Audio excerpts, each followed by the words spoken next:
ಎಲ್ಲಾ ಹಾನಿಯಿಂದ ಕೂದಲನ್ನು ರಕ್ಷಿಸುತ್ತೆ. ಬರೀ Amrut noni reach root premium hair oil. Pen drive ವಿಚಾರದಲ್ಲಿ ಡಿಸಿಎಂ ಡಿಕೆ ಬ್ರದರ್ಸ್ ಹಾಗೂ ಮಾಜಿ ಸಿಎಂ ಎಚ್ ಡಿ ಕುಮಾರಸ್ವಾಮಿ ನಡುವೆ 420 ಫೈಟ್ ಜೋರಾಗಿದೆ. ಡಿಕೆ ಬ್ರದರ್ಸ್ 420 ಅನ್ನೋ ಕುಮಾರಸ್ವಾಮಿ ಹೇಳಿಕೆಗೆ ಡಿಸಿಎಂ ಡಿಕೆಶಿ ತಿರುಗೇಟನ್ನ ಕೊಟ್ಟಿದ್ದಾರೆ. ಕುಮಾರಸ್ವಾಮಿಗೂ ಕೂಡ ಪ್ರಜ್ಞೆ ಇದೆ, ನಮ್ಮ ಬ್ರದರ್ಗೆ ಎಲ್ಲ ಮಾಹಿತಿ ಗೊತ್ತಿರಬೇಕಲ್ಲ, ಕಾರ್ತಿಕ್ನನ್ನ ಮಲೇಷ್ಯಾಗೆ ಕಳಿಸಿದ್ ಯಾರು ಅಂತ ಡಿಕೆ ಶಿವಕುಮಾರ್ ಕಾಲೆಳೆದಿದ್ದಾರೆ. ಇನ್ನು ಡಿಕೆ ಸುರೇಶ್ ಮಾತನಾಡಿ, ನಾನು ದೇವೇಗೌಡರ ಕುಟುಂಬವನ್ನ 420 ಎಂದು ಕರೆಯೋದಿಲ್ಲ, ಯಾಕಂದ್ರೆ ಅದು ಮಾಜಿ ಪ್ರಧಾನಿಗಳ ಕುಟುಂಬ.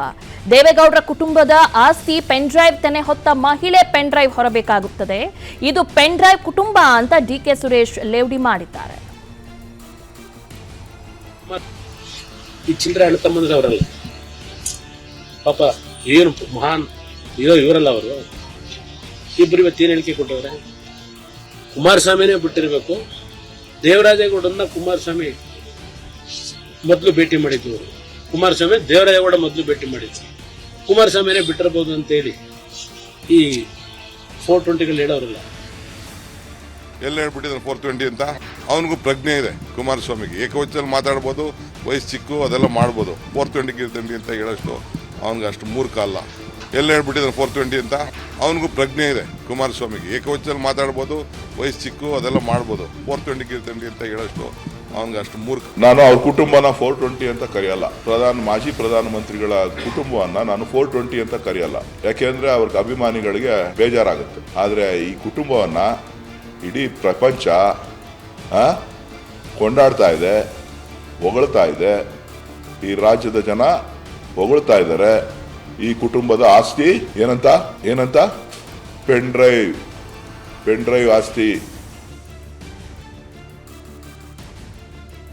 ನಾನು ಅವ್ರ ಕುಟುಂಬನ 420 ಅಂತ ಕರೆಯಲ್ಲ. ಮಾಜಿ ಪ್ರಧಾನಮಂತ್ರಿಗಳ ಕುಟುಂಬವನ್ನ ನಾನು 420 ಅಂತ ಕರೆಯಲ್ಲ. ಯಾಕೆಂದ್ರೆ ಅವ್ರಿಗೆ ಅಭಿಮಾನಿಗಳಿಗೆ ಬೇಜಾರಾಗುತ್ತೆ. ಆದ್ರೆ ಈ ಕುಟುಂಬವನ್ನ ಇಡೀ ಪ್ರಪಂಚ ಕೊಂಡಾಡ್ತಾ ಇದೆ. ಸರ್, ನಿನ್ನೆವರೆಗೂ ಕೂಡ ಜರ್ಮನಿಯಲ್ಲಿದ್ದ ಆತ ನಂತರ ದುಬೈಗೆ ಹೋಗಿದ್ದಾನೆ. SITಗೆ ಎಲ್ಲೋ ಒಂದು ಕಡೆ ಚಳ್ಳೆ ಹಣ್ಣು ತಿನ್ನಿಸ್ತಿದ್ದಾನ ಅಂತ ಪ್ರಜ್ವಲ್ ರೇವಣ್ಣ. ನಾವು ಫ್ರಮ್ ದಿ ವೆರಿ ಬಿಗಿನಿಂಗ್ ಶುರು ಮಾಡ್ಕೊಳ್ಳೋಣ. ನಾನು ಬಹಳ ಹೊತ್ತು ಇದ್ರ ಬಗ್ಗೆ ಮಾತನಾಡಲಿಲ್ಲ. ಕಾರಣ ಏನು ಅಂತಂದರೆ, ಇವತ್ತು ಬೆಳಗ್ಗೆ, ನೆನ್ನೆ, ಮೊನ್ನೆ, ಕಳೆದ ಒಂದು 4-5 ದಿನ, ಆಲ್ಮೋಸ್ಟ್ 27ನೇ ತಾರೀಕಿಂದ ಅಬ್ಬರದ ಮೇಲೆ ಅಬ್ಬರ ಬಹಳ ದೊಡ್ಡ ಮಟ್ಟದಲ್ಲಿ ನಡೀತಾ ಇದೆ. ಆದರೆ ಆ ಅಬ್ಬರದ ನಡುವೆ ಸುದ್ದಿ ಸೂಕ್ಷ್ಮತೆಯನ್ನು ನಾವು ಪ್ರದರ್ಶಿಸಲೇಬೇಕಾಗತ್ತೆ. ಬೈಕೊಂಡು ಕೂತ್ಕೊಳ್ಳೋದು ಬಹಳ ಸುಲಭ ಆಗ್ಬೋದು, ಅಥವಾ ಯಾರನ್ನೋ ನಿಂದಿಸೋದು ಬಹಳ ಸುಲಭ ಆಗ್ಬೋದು, ಯಾರ್ದೋ ವಿರುದ್ಧ ಮಾತನಾಡೋದು ಬಹಳ ಸುಲಭ ಆಗ್ಬೋದು. ಆದರೆ ನಾನು ಇವತ್ತು ಈ ಇಡೀ ಪ್ರಕರಣದ ಒಳಹೂರಣದ ಬಗ್ಗೆ ಮಾತನಾಡೋದಕ್ಕೆ ಬಯಸ್ತಾ ಇದ್ದೀನಿ. ಆ ಕಾರಣಕ್ಕಾಗಿ ನಾನು ಸುಮ್ಮನೆ ಇದ್ದೆ. ಮೊದಲು ಹೇಳಿದ್ರಿ ನೀವು, ಇವರ ವಿರುದ್ಧ ಅತ್ಯಾಚಾರದ ಪ್ರಕರಣ ದಾಖಲಾಗಿದೆ, 376 ಆಗಿದೆ ಅಂತ ಹೇಳಿದ್ರಿ. ಎರಡನೇದು ಹೇಳಿದ್ರಿ, ಇವರು ಬೇರೆ ಬೇರೆ ಕಡೆಗಳಿಗೆ ಹೋಗ್ತಾ ಇದ್ದಾರೆ ಮತ್ತು SIT ತಂಡಕ್ಕೆ ಸಿಗ್ತಾ ಇಲ್ಲ ಅಂತ ಹೇಳಿದ್ರಿ. ಮೂರನೇದು ಹೇಳಿದ್ರಿ, ಪ್ರಜ್ವಲ್ ರೇವಣ್ಣ ಅವರನ್ನ ತನಿಖೆಗೆ ಒಳಪಡಿಸೋದು ಬಹಳ ಅವಶ್ಯಕತೆ ಇದೆ, ಹಾಗಾಗಿ ಲುಕೌಟ್ ನೋಟಿಸನ್ನು ನಾವು ಜಾರಿಗೊಳಿಸಿದ್ದೇವೆ ಅಂತ ಡಾಕ್ಟರ್ ಜಿ ಪರಮೇಶ್ವರ್ ಹೇಳಿದ್ರು ಅಂತ. ಅದಾದ ಮೇಲೆ ನೀವು ಹೇಳಿದ್ರಿ, ಡಿಪ್ಲೊಮ್ಯಾಟಿಕ್ ಪಾಸ್ಪೋರ್ಟ್ ರದ್ದು ಮಾಡೋದಕ್ಕೆ ನಮ್ಮಿಂದ ಸಾಧ್ಯ ಇಲ್ಲ ಅಂತ ಕೇಂದ್ರ ಹೇಳಿದೆ ಅಂತ. ಆಮೇಲೆ ಮೋಸ್ಟ್ ಇಂಪಾರ್ಟೆಂಟ್ ಫ್ಯಾಕ್ಟರ್ ನೀವು ಹೇಳಿದ್ರಿ, ಹೌದು ಈ ಥರದ ವಿಡಿಯೋಗಳು ರೆಕಾರ್ಡ್ ಆಗಿರೋದು ಸತ್ಯಶ್ಚ ಸತ್ಯ ಅನ್ನುವ ರೀತಿಯಲ್ಲಿದೆ, ಆದರೆ ಇದನ್ನು ಬಿಡುಗಡೆ ಮಾಡಿದಂಥ ವ್ಯಕ್ತಿ, ಪಾತ್ರಧಾರಿ, ಸೂತ್ರಧಾರಿ ಯಾರು ಅಂತ ನೀವು ಪ್ರಶ್ನೆ ಕೇಳಿದ್ರಿ. ಮತ್ತು ಈಗ ಆಡಳಿತ ಪಕ್ಷದ ಹೆಸರು ಕೂಡ ತಳಕು ಹಾಕೊಂಡಿದೆ ಅನ್ನೋ ಥರದಲ್ಲಿ ಮಾತನಾಡಿದ್ರಿ. ಮತ್ತು SIT ತನಿಖೆಯನ್ನು ಚುರುಕುಗೊಳಿಸಿದೆ ಅಂತ ನೀವು ಹೇಳಿದ್ರಿ. ಅದಾದ ಮೇಲೆ ಸೂರಜ್ ರೇವಣ್ಣ ಅವರ ಸ್ಪಷ್ಟೀಕರಣ ಕೇಳಿದ್ರಿ. ಆಮೇಲೆ 420 ಯುದ್ಧ, 420 ಯುದ್ಧ, ಇಬ್ಬರ ನಡುವೆ ನಡೆದಂಥ ವಾಗ್ಯುದ್ಧವನ್ನು ನೀವು ಗಮನಿಸಿದ್ರಿ. ಹೌದಾ? ಕರೆಕ್ಟನ್ನು ಹೇಳ್ತಾ ಇರೋದು? ಅವಾಗಲಿಂದ ನೀವು ಸುಮಾರು 17 ನಿಮಿಷಗಳ ಕಾಲ ಇದೆಲ್ಲವನ್ನೂ ಕೂಡ ಜನರ ಮುಂದೆ ಇಟ್ರಿ. ಫ್ಯಾಕ್ಟ್ ಚೆಕಿಂಗ್ ಬರೋಣ, ವಿಷಯಕ್ಕೆ ಬಂದ್ಬಿಡೋಣ. ಬೈತಾ ಕೂತ್ಕೊಳ್ಳೋದು ಆಮೇಲೆ. ಈಗ SITಗೆ ಈ ಇಡೀ ತನಿಖೆಯಲ್ಲಿ ಆಗಬೇಕಾಗಿರೋದು ಏನು? ಮಾತುಗಳು ಅವರವ್ರು ರಾಜಕೀಯವಾಗಿ ಆಡ್ಕೊಳ್ತಾರೆ, ರಾಜಕೀಯಗೊಳಿಸ್ತಾರೆ. ಅಲ್ಲೊಬ್ಬ ನವೀನ್ ಗೌಡ ಬರ್ತಾನೆ, ಇನ್ನೊಬ್ಬ ಕಾರ್ತಿಕ್ ಬರ್ತಾನೆ, ಇನ್ನೊಬ್ಬ ಅಂಶ ಬರ್ತಾನೆ. SIT ತನಿಖೆ ಅಂತ ಇಲ್ಲಿ ಶುರುವಾಗಿದೆ. ಹಲವು ಜನರನ್ನು ಒಳಗೊಂಡಂಥ SIT ತಂಡವನ್ನು ಕಾನ್ಸ್ಟಿಟ್ಯೂಟ್ ಮಾಡಲಾಗಿದೆ, ಅಂದರೆ ರಚನೆ ಮಾಡಲಾಗಿದೆ. SITಗಿರುವ ಬಹಳ ದೊಡ್ಡ ಸವಾಲು ಏನು? ಅಲ್ಲಿಂದ ಶುರು ಮಾಡೋಣ. ಈಗ ಪ್ರಜ್ವಲ್ ರೇವಣ್ಣ ದುಬೈನಲ್ಲಿದ್ದಾರೆ ಅಂತ ಹೇಳಲಾಗ್ತಾ ಇದೆ. ಮೋಸ್ಟ್ ಇಂಪಾರ್ಟೆಂಟ್ಲಿ ತನಿಖೆ ನಡೆಸುವ ಹಂತಕ್ಕೆ ಬಂದಾಗ SITಗೆ ಏನು ಬೇಕಾಗತ್ತೆ ಅಂತಂದರೆ, ಆ್ಯಕ್ಚುಲಿ ಯಾವ ಡಿವೈಸ್ನಿಂದ ಶೂಟ್ ಮಾಡಿದ್ದಾರೆ ಆ ಡಿವೈಸ್ ಬೇಕಾಗುತ್ತೆ. ಕಳೆದ 4-5 ವರ್ಷಗಳಿಂದ ನಡೆದಿರಬಹುದಾದಂಥ ಕೃತ್ಯಗಳು ಇದು ಅಂತ ಆರೋಪ ಮಾಡಲಾಗ್ತಾ ಇದೆ. ಫಾರ್ ಎಕ್ಸಾಂಪಲ್ ಅಂದ್ಕೊಳ್ಳಿ, ಇದೊಂದು ಡಿವೈಸ್, ಯಾವುದೋ ಒಂದು ಶೂಟಿಂಗ್ ರೆಕಾರ್ಡ್ ಮಾಡೋ ಡಿವೈಸ್ ಇದು ಅಂತ ಅಂದ್ಕೊಳ್ಳಿ. ಈ ಡಿವೈಸ್ನಿಂದ ಮಾಡಬಾರ್ದನ್ನು ಶೂಟ್ ಮಾಡಿದ್ದಾರೆ. ಈ ಡಿವೈಸು ಮೋಸ್ಟ್ ಪ್ರಾಮಿನೆಂಟ್ ಡಿವೈಸ್. ಈ ಡಿವೈಸ್ ನಾಶ ಆಗೋಯ್ತು, ಈ ಡಿವೈಸ್ ಕಳೆದೋಯ್ತು, ಈ ಡಿವೈಸ್ ಸುಟ್ಟೋಯ್ತು, ಈ ಡಿವೈಸ್ SIT ಕೈಗೆ ಸಿಗಲಿಲ್ಲ, ಇಡೀ ಪ್ರಕರಣ ಹಳ್ಳ ಹಿಡಿದೋಗುತ್ತೆ. ಯಾಕಂದ್ರೆ ಈ ಡಿವೈಸ್ನಿಂದ ರೆಕಾರ್ಡ್ ಆದ ಮೂಲ ವಿಡಿಯೋಗಳನ್ನು FSLನಲ್ಲಿ ಪರಿಗಣನೆಗೆ ತೆಗೆದುಕೊಳ್ಳಲಾಗತ್ತೆ ಹೊರತುಪಡಿಸಿದರೆ ಇನ್ನುಳಿದ ಯಾವ ವಿಡಿಯೋಗಳು ಎಲ್ಲೆಲ್ಲಿ ಹರಿದಾಡ್ತಾ ಇದೆ ಎಕ್ಸೆಪ್ಟ್ ಈ ಡಿವೈಸ್ನಲ್ಲಿ ಇರೋದು ಬಿಟ್ಟು, ಯಾರ್ಯಾರ್ದೋ ಮೊಬೈಲ್ ಫೋನ್ನಲ್ಲಿ ಹರಿದಾಡ್ತಾ ಇರೋದು, ಬೇರೆ ಬೇರೆ ಕಡೆಗಳಲ್ಲಿ ಸೋಷಿಯಲ್ ನೆಟ್ವರ್ಕ್ಗಳಲ್ಲಿ ಹರಿದಾಡ್ತಾ ಇರೋದು, FSL ಅಥವಾ ಯಾವುದೇ ತನಿಖಾ ತಂಡ ಪರಿಗಣನೆಗೆ ತೆಗೆದುಕೊಳ್ಳುವುದೇ ಇಲ್ಲ. ಅದನ್ನು ಬಹಳ ಇಂಪಾರ್ಟೆಂಟ್ ವಿಷಯವಾಗಿ ನಾವು ಇಲ್ಲಿ ಗಮನಿಸಬೇಕಾಗತ್ತೆ. SITಯ ಮೂಲೋದ್ದೇಶ ಏನಿರಬೇಕಾಗತ್ತೆ ಅಂತಂದರೆ, ನಾನು ಸುಮ್ಮನೆ ಇದನ್ನಿದೆ ಅದೊಂದು ತಟ್ಟೆ, ನೀರು ಮೇಲೆ ಇಡೋ ತಟ್ಟೆ, ಬಟ್ ಇದನ್ನು ಡಿವೈಸ್ ಅಂತ ಪರಿಗಣಿಸಿ, ಯಾವುದೋ ಒಂದು ಶೂಟಿಂಗ್ ಮಾಡೋ ಡಿವೈಸ್ ಅಂತ ಪರಿಗಣಿಸಿ. ಇದು ಮೋಸ್ಟ್ ಇಂಪಾರ್ಟೆಂಟ್. ಕಳೆದ 4-5 ವರ್ಷದಿಂದ ನಡೆದೋಗಿದೆ. ಆಮೇಲೆ ಈ ಥರದ್ದು 10 ಇರ್ಬೋದು, ಡಿವೈಸು 10 ಇರಬಹುದು ಅಲ್ವಾ? ಹೌದು. ಯಾಕಂದರೆ ಜನ 6 ತಿಂಗಳಿಗೊಂದು ಫೋನ್ ಚೇಂಜ್ ಮಾಡ್ತಾರೆ, ವರ್ಷಕ್ಕೊಂದು ಫೋನ್ ಚೇಂಜ್ ಮಾಡ್ತಾರೆ. ಇರಲಿ, ಗೊತ್ತಿಲ್ಲ ಯಾವ್ಯಾವ ಡಿವೈಸಸ್ಗಳು ಎಲ್ಲೆಲ್ಲಿದೆ. Most important aspect. ಎರಡನೇದು 354, 354A, 354B, 354C ದಾಖಲಾಗಿದೆ.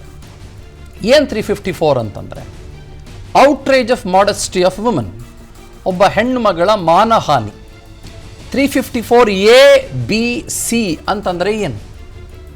ಬೆದರಿಸಿ ಆ ಹೆಣ್ಣು ಮಗಳನ್ನು ನೀನು ಫೋಟೋ ಕಳಿಸು, ಮತ್ತೊಂದು ಕಳಿಸು ಅಂತ ಕೇಳೋದು. B-C ಅಂತಂದರೆ ಏನು? ನೋಡಮ್ಮ, ನನ್ನ ಹತ್ರ ನನ್ನ ಜೀವನದಲ್ಲಿ ನಾನು ಮಾತ್ರವಲ್ಲ, ನನ್ನ ಕೂದಲು ಕೂಡ ಆಗಿರ್ಬೇಕು ಸ್ಟ್ರಾಂಗ್ ಅಂಡ್ ಸ್ಟೈಲಿಶ್.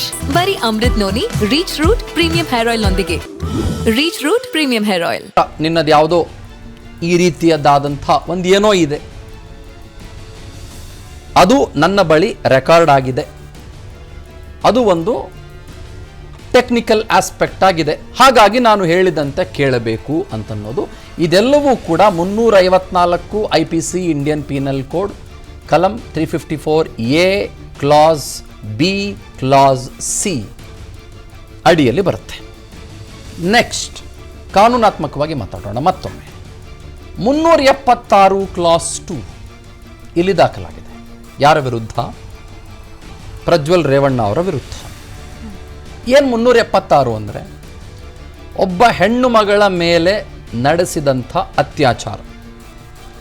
376 ಕ್ಲಾಸ್ 2 ಅಂತಂದ್ರೇನು ಅಂತಂದರೆ, ಒಬ್ಬ ಜನನಾಯಕ, ಒಬ್ಬ ಜನಪ್ರತಿನಿಧಿ, ಒಬ್ಬ ಸರ್ಕಾರಿ ಹುದ್ದೆಯಲ್ಲಿರುವ, ಸರ್ಕಾರದ ಸಂಬಳ ಪಡೆದುಕೊಳ್ಳುವ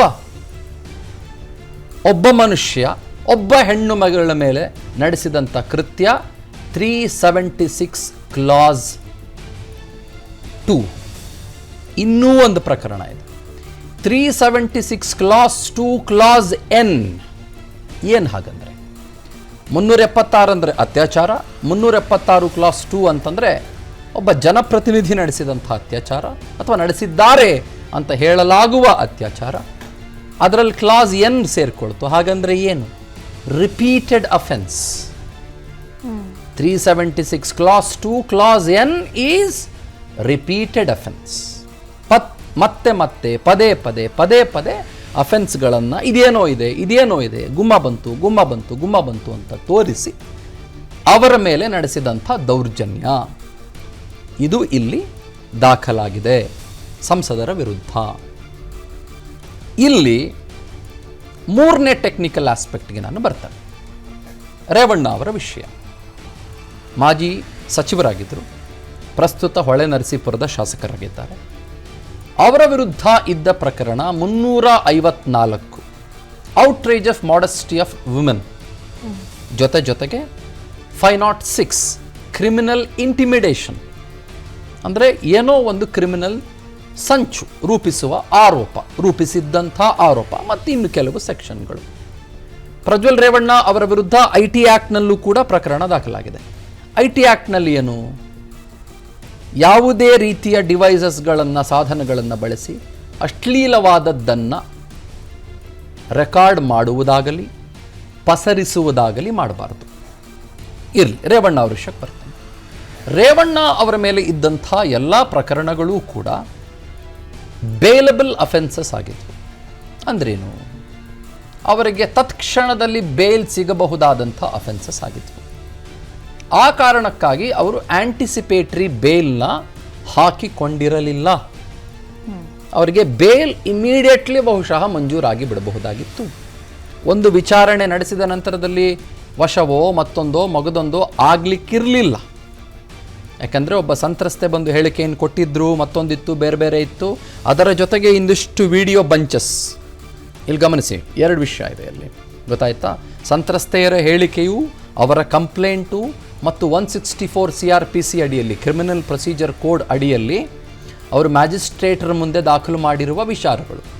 ಯಾಕೆ ಮ್ಯಾಜಿಸ್ಟ್ರೇಟರ್ ಮುಂದೆ ವಿಚಾರಗಳನ್ನು ದಾಖಲು ಮಾಡ್ತಾರೆ ಅಂತಂದರೆ, ಅಲ್ಲಿ ಯಾವುದೇ ರೀತಿಯ ಪ್ರೆಷರ್ ಇರೋದಿಲ್ಲ. ಮ್ಯಾಜಿಸ್ಟ್ರೇಟರ್ ಮುಂದೆ ಹೇಳಿಕೊಳ್ಳುವಾಗ ಒತ್ತಡ ಇರುವುದಿಲ್ಲ ಮತ್ತು ಮ್ಯಾಜಿಸ್ಟ್ರೇಟರ್ ಮುಂದೆ ಹೇಳಿಕೊಂಡಿರುವ ದಾಖಲೆಗಳು ಸ್ಪಷ್ಟವಾಗಿರ್ತವೆ ಮತ್ತು ಕೋರ್ಟ್ಗೆ ಪ್ರೊಡ್ಯೂಸ್ ಮಾಡಿದಾಗ ಅದನ್ನು ಅತ್ಯಂತ ಸೂಕ್ತ ಸಾಕ್ಷಿಯಾಗಿ ಪರಿಗಣನೆಗೆ ತೆಗೆದುಕೊಳ್ಳಲಾಗುತ್ತೆ ಅಂತ. ಗೊತ್ತಾಯ್ತಾ? ಅಷ್ಟಿತ್ತು. ಬಟ್ ಯಾಕೆ ಆಂಟಿಸಿಪೇಟರಿ ಬೇಲ್ನ ಪ್ರಜ್ವಲ್ ರೇವಣ್ಣ ಅವರ ತಂದೆ ರೇವಣ್ಣನವರು ಇವತ್ತು ಹಾಕ್ಕೊಂಡ್ರು?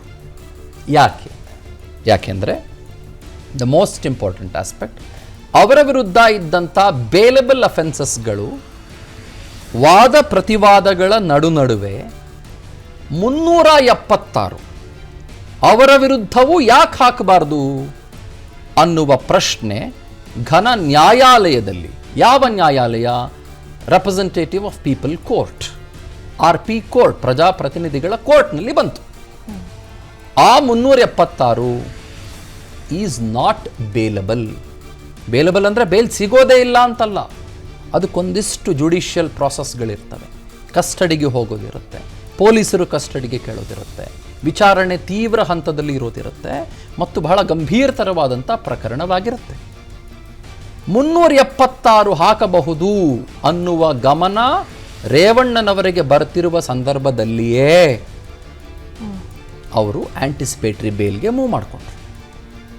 ಓಹೋ, ಐ ಮೇ ಬಿ ಅರೆಸ್ಟೆಡ್, ನನ್ನನ್ನು ಅರೆಸ್ಟ್ ಮಾಡಬಹುದು, ನನ್ನನ್ನು ಬಂಧನಕ್ಕೆ ಒಳಪಡಿಸಬಹುದು ಅನ್ನುವ ಕಾರಣಕ್ಕೋಸ್ಕರ ಅವರು ಬೇಲ್ ಅಪ್ಲಿಕೇಶನ್ ಹಾಕ್ಕೊಂಡ್ರು. ನಿರೀಕ್ಷಣಾ ಜಾಮೀನು ಅಂದರೆ ಏನು? ನನ್ನನ್ನು ಅರೆಸ್ಟ್ ಮಾಡಬಹುದು ಅನ್ನುವ ನಿರೀಕ್ಷೆ ಅವರಿಗಿದ್ದಿರಬಹುದು. ನಿರೀಕ್ಷೆ ಅನ್ನುವುದಕ್ಕಿಂತ ನಾನು ಐ ಆಮ್ ಆಂಟಿಸಿಪೇಟಿಂಗ್, ನಾನು ಅಂದ್ಕೊಳ್ತಿದ್ದೀನಿ ನನ್ನನ್ನು ಅರೆಸ್ಟ್ ಮಾಡಿಬಿಡಬಹುದು, but I should not be arrested. Give me an immunity, ನನಗೊಂದು ಇಮ್ಯುನಿಟಿ ಸಿಗಲಿ, ಕಾನೂನಾತ್ಮಕವಾದಂಥ ಇಮ್ಯುನಿಟಿ ಸಿಗಲಿ ಅಂತ ಅನ್ನೋದು. 2ನೇ ವಿಷಯ, ಅವರ ಮಗನ ವಿಷಯಕ್ಕೆ ಬರ್ತಾನೆ. ಮಗನ ವಿಷಯದಲ್ಲಿ ಈಗಾಗಲೇ 376 ದಾಖಲಾಗೋಗಿದೆ.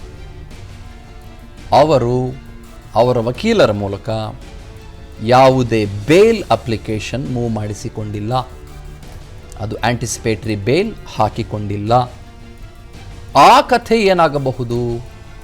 ಇದು ಬಹಳ ಪ್ರಮುಖವಾದಂಥ ವಿಷಯವಾಗುತ್ತೆ. ಇವಾಗ ಹಾಗೂ ಅವರ ನಡುವೆ 354 ಇದೆ, 509 ಇದೆ, 506 ಇದೆ bailable. But 376 class 2, class N ಅಥವಾ ಕ್ಲಾಸ್ 2 ಇದು ಬಹಳ ಗಂಭೀರತರ. ಯಾಕೆ ಅಂತಂದರೆ ಒಬ್ಬ ಜನಪ್ರತಿನಿಧಿ 376ಕ್ಕೆ ಸಿಲ್ಕೊಳ್ತಾರೆ ಅಂತಂದರೆ ತಮ್ಮ ಅಧಿಕಾರವನ್ನು ದುರ್ಬಳಕೆ ಮಾಡಿಕೊಂಡ್ರು ಅಥವಾ ಒಬ್ಬರ ಅಸಹಾಯಕತೆಯನ್ನು ದುರ್ಲಾಭಕ್ಕೆ ಬಳಸಿಕೊಂಡರು ಅನ್ನುವ ಥರದ ಚರ್ಚೆಗಳು ಶುರುವಾಗ್ಬಿಡ್ತವೆ ಮತ್ತು ಅದು ಘನಘೋರವಾಗ್ತವೆ. ಆ ಕಾರಣಕ್ಕೋಸ್ಕರ ಈಗ ಜರ್ಮನಿಯಲ್ಲೋ ದುಬೈನಲ್ಲೋ ಅದೆಲ್ಲೋ ಇರುವ ಪ್ರಜ್ವಲ್ ರೇವಣ್ಣನವರು ಅವರ ವಕೀಲರ ಮೂಲಕ ಈಗ ಏನು ಮಾಡ್ತಾರೆ ಅನ್ನೋದು ಮೋಸ್ಟ್ ಇಂಪಾರ್ಟೆಂಟ್ ಪ್ರಶ್ನೆಯಾಗಿ ಸದ್ಯದ ಮಟ್ಟಿಗೆ ನಿಂತ್ಕೊಂಡಿದೆ.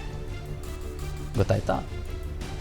ಇಷ್ಟು ವಿಷಯಗಳು, ಇಷ್ಟು ಪ್ರಕರಣಗಳು ನಮ್ಮ ನಡುವೆ ಇವತ್ತು ಹಾದು ಹೋಗಿರೋದು. ಇದರ ಜೊತೆಗೆ ಟೆಕ್ನಿಕಲ್ ಎವಿಡೆನ್ಸ್, ಮಹಜರು ಮತ್ತು ಅವರು ವಿರುದ್ಧ ಜಾರಿಯಾಗಿರುವ ಲುಕೌಟ್ ನೋಟಿಸ್. ಏನದು ಲುಕೌಟ್ ನೋಟಿಸು? ಲುಕೌಟ್ ನೋಟಿಸ್ ಯಾರಾದರೂ ಒಬ್ಬ ವ್ಯಕ್ತಿ ಟ್ರಾವೆಲ್ ಮಾಡ್ತಾ ಇದ್ದಾರೆ ಅನ್ನುವ ಸಂದರ್ಭದಲ್ಲಿ ಬಂದರುಗಳಲ್ಲಿ ಅವರು ಏನಾದರೂ ಸಿಕ್ಕಿದರೆ, ಬಂದರು ಅಂದರೆ ಏನು? ಸಮುದ್ರ ಮಾರ್ಗ, ಏರ್ಪೋರ್ಟ್, ಇಮಿಗ್ರೇಷನ್, ಯಾವುದೇ ಜಾಗವಾಗಿರ್ಬೋದು, ಅಂಥ ಜಾಗದಲ್ಲಿ ಅವರನ್ನು ತತ್ಕ್ಷಣದಲ್ಲಿ ಬಂಧಿಸುವ ಅವಕಾಶ ಇದೆ. ಎರಡನೇ ವಿಷಯ, ಅವ್ರು ಬರಲೇ ಇಲ್ಲಪ್ಪ, ಇಲ್ಲಿನ SIT ತಂಡ ಅವರಿರುವ ಜಾಗಕ್ಕೆ ಹೋಗಿ ಅವರನ್ನು ಕರೆದುಕೊಂಡು ಬರುವ ಸಾಧ್ಯತೆ ಕೂಡ ಇದೆ. ಮೂರನೇದು, ಎಕ್ಸ್ಟ್ರಾಡಿಷನ್ ಟ್ರೀಟಿ ಅಂತ ಹಲವು ದೇಶಗಳ ನಡುವೆ ಇರುತ್ತೆ. ಎಕ್ಸ್ಟ್ರಾಡಿಷನ್ ಟ್ರೀಟಿ ಬರಲೇ ಇಲ್ಲ ಅವರು, ಇನ್ನೊಂದು ತಿಂಗಳು, 2 ತಿಂಗಳು, 3 ತಿಂಗಳು, 4 ತಿಂಗಳು ಬರಲೇ ಇಲ್ಲ, 6 ತಿಂಗಳು ಬರಲೇ ಇಲ್ಲ. ಅವಾಗೇನು ಮಾಡ್ಬೋದು? ಎಕ್ಸ್ಟ್ರಾಡಿಷನ್ ಟ್ರೀಟಿ ಆಲ್ಮೋಸ್ಟ್ ಎಲ್ಲ ದೇಶಗಳ ನಡುವೆ ಭಾರತದ್ದು ಚೆನ್ನಾಗಿದೆ. ಆ ಎಕ್ಸ್ಟ್ರಾಡಿಷನ್ ಟ್ರೀಟಿಯ ಮುಖಾಂತರ ಅವರು ಈ ದೇಶದಲ್ಲಿ ಬೇಕಾಗಿರುವ ಆರೋಪಿತರಾಗಿದ್ದಾರೆ, ಅವರನ್ನು ನಮ್ಮ ದೇಶಕ್ಕೆ ನೀವು ಎಕ್ಸ್ಟ್ರಡೈಟ್ ಮಾಡಿ, ಇಟ್ ಮೀನ್ಸ್ ವಾಟ್? ಕಳಿಸಿಕೊಡಿ, ತಲುಪಿಸಿ ಅಂತ ಹೇಳುವ ಟ್ರೀಟಿ. ಇದು ಕೂಡ one of the major options ಆಗಿ SITಯ ಮುಂದೆ ಇರುತ್ತೆ. ಬಟ್ ಇದರ ನಡುವೆ ನನಗೆ ಇಲ್ಲಿ ಒಂದು ಸ್ಪಷ್ಟವಾದಂಥ ಪ್ರಶ್ನೆ SITಯ ಬಗ್ಗೆ ಇದೆ. ಅದೇನು? ಇದೇ 354 ನಾನ್ ಬೇಲಬಲ್ ಅಲ್ಲ, ಇದು ಬೇಲಬಲ್ ಅಂತ ನಾನು ಹೇಳಿದೆ. 354A, B, C ಅದೆಲ್ಲವೂ ಕೂಡ ಬೇಲಬಲ್ ಅಂತ ನಾನು ಹೇಳಿದೆ. ಆದರೆ ಈ ಪ್ರಕರಣ ಕಳೆದ 3 ದಿನಗಳ ಹಿಂದೆ ದಾಖಲಾಗಿದೆ, 72 ಗಂಟೆಗಳ ಹಿಂದೆ ದಾಖಲಾಗಿದೆ. ಇದೇ ಪ್ರಕರಣ ಬೇಲಬಲ್ಲೋ ನಾನ್ ಬೇಲಬಲ್ಲೋ ಇನ್ನೊಂದೋ ಮತ್ತೊಂದೋ ಅನ್ನುವುದನ್ನು ಒಬ್ಬ ಯಾರೋ ಸಾಮಾನ್ಯನಂಥ ಸಾಮಾನ್ಯ ಮನುಷ್ಯನ ವಿರುದ್ಧ ಆರೋಪ ಕೇಳಿ ಬಂದಾಗ ಯಾವ ಪೊಲೀಸರು ಕೂಡ ಹಿಂಜರಿಯುವುದಿಲ್ಲ. ತಕ್ಷಣದಲ್ಲಿ ಆ ಮನುಷ್ಯರನ್ನು ಕರೆದುಕೊಂಡು ಬಂದು ಏನು ಸ್ವಾಮಿ ಅಂತ ಪ್ರಶ್ನೆ ಮಾಡ್ತಾರೆ. ಇಲ್ಲಿ ಅದು ಆಗಿಲ್ಲ. ಗೊತ್ತಾಯ್ತಲ್ಲ? ಈ ಪ್ರಕರಣದಲ್ಲಿ ಅದು ಆಗಿಲ್ಲ. ಉದಾಹರಣೆಗೆ ಮಾನ್ಯ ರೇವಣ್ಣನವರು ಅವರ ವಿರುದ್ಧ ಪ್ರಕರಣ ದಾಖಲಾದ ನಂತರದಲ್ಲೂ 3 ದಿನ ಇಲ್ಲೇ ಇದ್ದರು.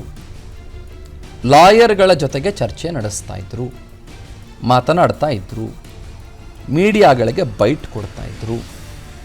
CRPC criminal procedure code 41A ಅಡಿಯಲ್ಲಿ ಅವರಿಗೆ ಒಂದು ನೋಟಿಸ್ ಕೊಡಲಾಯಿತು. ಅದು 24 ಗಂಟೆಯ ಒಳಗೆ ಹಾಜರಾಗಬೇಕು ತಾವು ಅಂತ. ಹಾಜರಾಗಲಿಲ್ಲ ಅಂತ ಮಾತ್ರಕ್ಕೆ ಅರೆಸ್ಟ್ ಮಾಡಿಬಿಡ್ತಾರೆ ಅಂತ ನಾನು ಹೇಳ್ತಾ ಇಲ್ಲ. ಅಟ್ಲೀಸ್ಟ್ ಅವರ ಇರುವ ಜಾಗಕ್ಕೆ ಹೋಗಿ ಅಥವಾ ಅವರನ್ನು ಕರೆಯಿಸಿ ಒಂದು ವಿಚಾರಣೆ, ಏನು ಸರ್ ನಿಮ್ಮ ವಿರುದ್ಧದ ಆರೋಪಕ್ಕೆ ಏನಂತೀರಿ? ಅದು ಇಲ್ಲಿ ಆಗಿಲ್ಲ. ಸಾಮಾನ್ಯ ಮನುಷ್ಯನಿದ್ದಿದ್ದರೆ ಹಲ್ಚಲ್ ಕ್ರಿಯೇಟ್ ಆಗಿಬಿಡ್ತಾ ಇತ್ತು, ನಾನು ಹೇಳಿದ ಆ ಪ್ರೊಸೀಜರ್ ಆಗ್ತಾ ಇತ್ತು. ಈ ಪ್ರಕರಣದಲ್ಲಿ ಅದು ಆಗಿಲ್ಲ. ಯಾಕಾಗಿಲ್ಲ? ಏನು SITಯದ್ದು ಸಾಫ್ಟ್ ಕಾರ್ನರಾ? ಏನದು? ಇದನ್ನು ನಾವಿಲ್ಲಿ ಗಮನಿಸಬೇಕಾಗುತ್ತೆ. ಇನ್ನೊಂದು ಬ್ರೇಕ್ ತಗೊಳ್ಳೋಕ್ಕಿಂತ ಮುಂಚೆ ಇನ್ನೊಂದು, ಅತಿ ಹೆಚ್ಚು ಕಾಲಾವಕಾಶ ಕೊಡ್ತಾ ಹೋದರೆ ಏನಾಗುತ್ತೆ? 7 ದಿನ ಕಾಲಾವಕಾಶ. ಸರ್, ನಾವೀಗ 7 ದಿನ ಕೇಳಿದಾರಲ್ಲ, ಈ ಟೈಮಲ್ಲೂ ಲುಕ್ಔಟ್ ನೋಟಿಸ್ ಜಾರಿ ಮಾಡ್ಬೋದಾ? ಈ ಟೈಮಲ್ಲೇ ಲುಕ್ಔಟ್ ನೋಟಿಸ್ ಸುಸ್ಪಷ್ಟವಾಗಿ ಬೇಕಾಗಿರೋದು. 7 ದಿನಕ್ಕೆ ಒಪ್ಕೋಬೇಕು ಅಂತಿಲ್ಲಲ್ಲ, ಅದು SITಯ ಪರ್ವ್ಯೂಗೆ, SITಯ ನಿಗಾಗೆ ಬರುತ್ತೆ. SITಯ ಸ್ಪಷ್ಟ ನಿರ್ದೇಶನವಾಗಿರುತ್ತೆ ಮತ್ತು SITಯ ಸ್ಪಷ್ಟ ನಿರ್ಧಾರವಾಗಿರುತ್ತೆ. ಇಲ್ಲ ನಾನು 30 ದಿನ ಆದಮೇಲೆ ಬರ್ತೀನಿ ಅಂದರೆ SIT ಸುಮ್ಮನೆ ಕೂತ್ಕೊಳ್ಳೋಕ್ಕಾಗತ್ತಾ? ಆಗಲ್ಲ. ಇಲ್ಲಿ ಟೈಮ್ ಬೈಯಿಂಗ್ ಯಾಕೆ ಡೇಂಜರಸ್ ಆಗುತ್ತೆ ಅಂತ ಹೇಳ್ತೀನಿ. ಪ್ರಜ್ವಲ್ ರೇವಣ್ಣ ಅವರ ತಪ್ಪು ಮಾಡಿದ್ದಾರೋ ತಪ್ಪು ಮಾಡಿಲ್ವೋ ಸಾಬೀತುಪಡಿಸ್ಕೊಳ್ಳೋದು ಅವರ ಮೇಲೆ ನಿಂತ್ಕೊಂಡಿದೆ. ಬಟ್ ನಾನು ನಿಮ್ಗೆ ಹೇಳದ್ನಲ್ಲ, ಇದೊಂದು ಸಾಧನ ಅಂತ ಅಂದ್ಕೊಳ್ಳಿ, ಏನೋ ರೆಕಾರ್ಡ್ ಮಾಡೋ ಸಾಧನ, ಸಮಥಿಂಗ್. ನೀವು 7 ದಿನ ಟೈಮ್ ಕೇಳ್ತೀರಿ. ಈಗಾಗಲೇ 22ನೇ ತಾರೀಕಿಂದ ಈ ಪ್ರಕರಣದ ಬಗ್ಗೆ ಚರ್ಚೆ ನಡೀತಾ ಇದೆ. ಅಂದರೆ ಎಷ್ಟು ದಿನ ಆಯ್ತು ಇವತ್ತಿಗೆ? ಆಲ್ಮೋಸ್ಟ್ 10 ದಿನ ಆಯಿತು. ಕಳೆದ 1.5 ವರ್ಷದಿಂದ ಈ ಪ್ರಕರಣದ ಬಗ್ಗೆ ಚರ್ಚೆ ಹಾಸನದಾದ್ಯಂತ ನಡೀತಾ ಇದೆ. ಕಳೆದ ವಿಧಾನಸಭೆ ಚುನಾವಣೆ ನಡೆದು 1 ವರ್ಷ ಆಯಿತು. ಆ ಸಂದರ್ಭದಲ್ಲಿ ಸ್ಟೇ ತಗೊಂಡು ಬಂದಿದ್ರು ಯಾರು? ಸಂಸದರು. ಇನ್ನೂ ನೀವು ಟೈಮ್ ಬೈಯಿಂಗ್ ಮಾಡಿದಾಗ, ಟೈಮ್ ಕೊಡ್ತಾ ಹೋದರೆ ನಿಮಗೇನಾಗುತ್ತೆ? ಇದನ್ನು ಹೀಗೆ ಮುರಿದು ಬಿಸಾಕೋದಕ್ಕೆ, ಹೇಮಾವತಿ ನದಿಗೆ ಹಾಕೋದಕ್ಕೆ ಟೈಮ್ ಸಿಗುತ್ತೆ. ಈ ಥರದ್ದು ಹತ್ತಿದ್ರೆ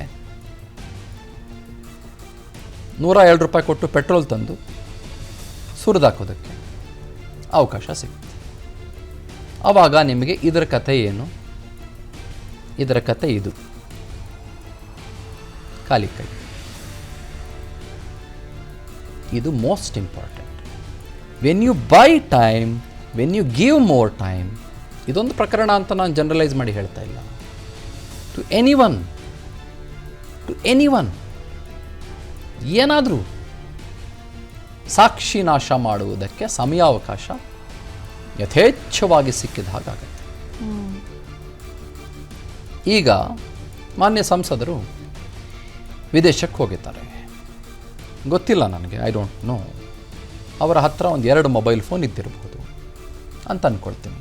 ಸಾಮಾನ್ಯವಾಗಿ ಎಲ್ಲರ ಹತ್ರ 1-2 ಫೋನ್ ಇರುತ್ತೆ ಇವಾಗ, ಸಾಮಾನ್ಯ. ಆಯಿತಾ? ಆ 2 ಮೊಬೈಲ್ ಫೋನ್ಗಳಲ್ಲಿ ಏನೋ ಇರ್ಬೋದು ಸಾಕ್ಷಿ. ಅವರು ಅದನ್ನು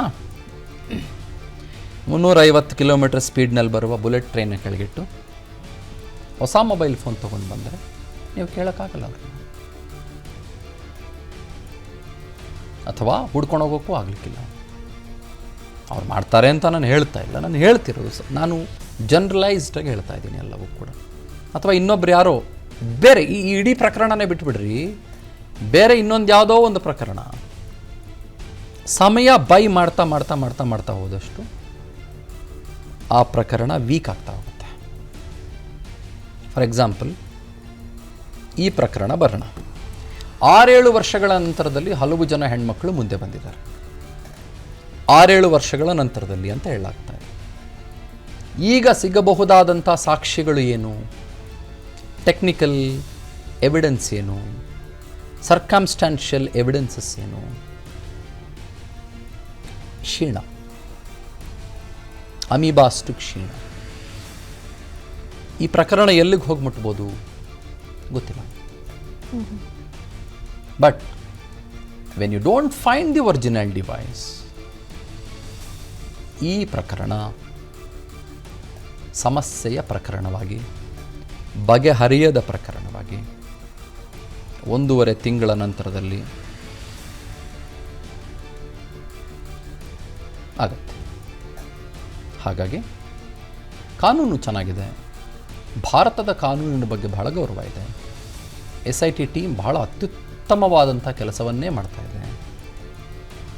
ಬಟ್ SIT ಟೀಮ್ ಆ್ಯಕ್ಟಿವ್ ಆಗಿದ್ದನ್ನು ಗಮನಿಸಲಿಲ್ಲ. ಸಂತ್ರಸ್ತೆಯರು, ಪಾಪ ಅಮಾಯಕರು ಯಾರಿದ್ದಾರೆ, ಸಂತ್ರಸ್ತೆಯರು, ಆರೋಪ ಮಾಡ್ತಿರೋರು, ಅವ್ರನ್ನ ಮಹಜರಿಗೆ ಅಂತ ಕರ್ಕೊಂಡು ಹೋದರು ಬಹಳ ಕಡೆಗಳಲ್ಲಿ.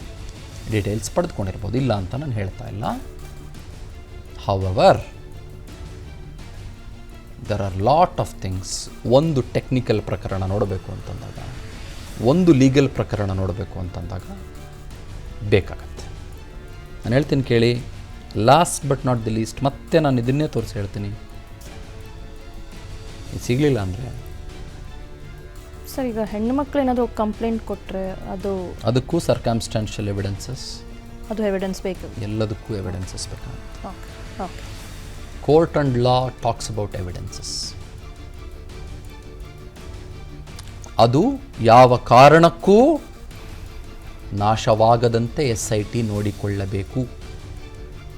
ಇದೊಂದು ಕಳಕಳಿಯಿಂದ ಮಾತ್ರ ನಾನು ಇವತ್ತು ಮಾತಾಡ್ತಾ ಇದ್ದೀನಿ. ಇಷ್ಟೋ ದಿನ ಏನಾಯಿತು, ದಿವ್ಯಾ ರಘುನಾಥ್ ಅವರೇ ಅಲ್ಲೋದ್ರ ಇಲ್ಲೋದ್ರ, ಇಲ್ಲಿ ಬಂದ್ರ ಅಲ್ಲಿ ಬಂದ್ರ, ಅವರು ಇವರು ಇನ್ನೊಬ್ಬರು ಮತ್ತೊಬ್ಬರು, ಚಳ್ಳೆಹಣ್ಣು ಬಾಳೆಹಣ್ಣು ಎಲ್ಲ ಆಯಿತು. ಆಯಿತಾ, ಮಾವಿನ ಹಣ್ಣು ಹುಣಸೆ ಹಣ್ಣು ಎಲ್ಲ ಆಯಿತು. But let's talk what's right, let's talk what's has to be done going forward. ಇದನ್ನು ಮಾತಾಡೋಣ. ಬೈತಾ ಕೂತ್ಕೊಳ್ತಾ ಇರ್ಬೋದು. ಬಟ್ ನ್ಯಾಯ ಇವೆಲ್ಲದರ ನಡುವೆ, ಬೈಗುಳುಗಳ ನಡುವೆ ಮರೀಚಿಕೆಯಾಗಿ ಉಳ್ಕೊಳ್ಬಾರ್ದು. ನಾನು ನೀವು ಇಷ್ಟು ಮಾತಾಡಿದ್ದಕ್ಕೂ, ದೇಶಾದ್ಯಂತ ಇದರ ಬಗ್ಗೆ ಚರ್ಚೆ ಆಗಿದ್ದಕ್ಕೂ, ರಾಜ್ಯಾದ್ಯಂತ ಇದರ ವಿರುದ್ಧ ಪ್ರತಿಭಟನೆಯಾಗಿದ್ದಕ್ಕೂ ಸ್ಪಷ್ಟತೆ ಮತ್ತು ಆ ಸಂತ್ರಸ್ತೆಯರಿಗೆ ಸಿಗಬಹುದಾದಂಥ ನ್ಯಾಯ, the justice should prevail. If the justice doesn't prevail, it will be a biggest blunder. Thank you. ಅನುಕ್ಷಣದ ಸುದ್ದಿಗಳಿಗಾಗಿ ವಿಸ್ತಾರ ನ್ಯೂಸ್ ಯೂಟ್ಯೂಬ್ ಚಾನೆಲ್ ಸಬ್ಸ್ಕ್ರೈಬ್ ಮಾಡಿ. ಹೊಸ ಸುದ್ದಿಗಳ ನೋಟಿಫಿಕೇಶನ್ಗಾಗಿ ಬೆಲ್ ಐಕಾನ್ ಕ್ಲಿಕ್ ಮಾಡಿ. ಲೇಟೆಸ್ಟ್ ಅಪ್ಡೇಟ್ಸ್ಗಾಗಿ www.vistaranews.com ವೆಬ್ಸೈಟ್ಗೆ ವಿಸಿಟ್ ಮಾಡಿ. ಅಂಗೈಯಲ್ಲೇ ಜಗತ್ತಿನ ಸುದ್ದಿ ತಿಳಿಯಲು ವಿಸ್ತಾರ ನ್ಯೂಸ್ ಕನ್ನಡ ಆಪ್ ಡೌನ್ಲೋಡ್ ಮಾಡಿ.